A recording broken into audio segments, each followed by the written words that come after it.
les chefs d'État ne sont pas venus ici pour mendier. Tout comme nous n'allons pas ailleurs pour tendre la main. Nous travaillons pour un partenariat d'égale dignité entre les peuples. C'est le même discours qu'on tient à Dakar, ici à Saint-Pétersbourg ou à Washington. Donc je pense que le combat de l'Afrique est d'abord un combat pour la dignité. Et ce combat, il transcende les générations.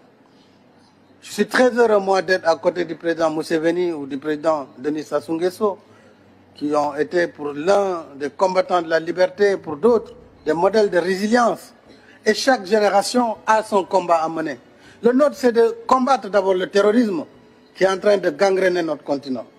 Mais aussi, c'est de travailler pour le développement de notre continent. Mais si on y regarde de très près, pourquoi l'Afrique en est à cette situation?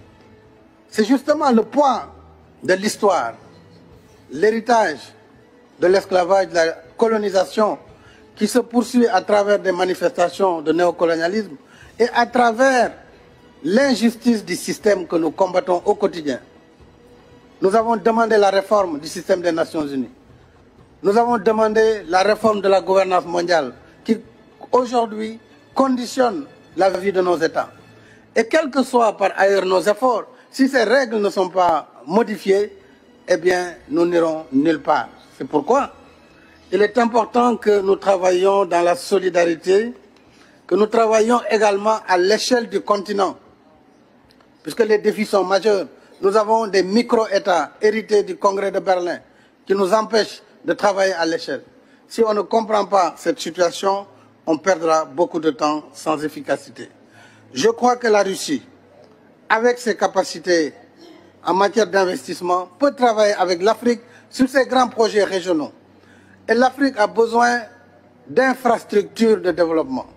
L'Afrique a besoin de chemins de fer. Elle a besoin d'électricité, de barrages. Elle a besoin de la sécurité collective. Et sur tout cela, l'Union africaine, à travers différents mécanismes, que ce soit l'ODA-NEPAD, que ce soit les programmes régionaux, nous avons le programme qu'il faut.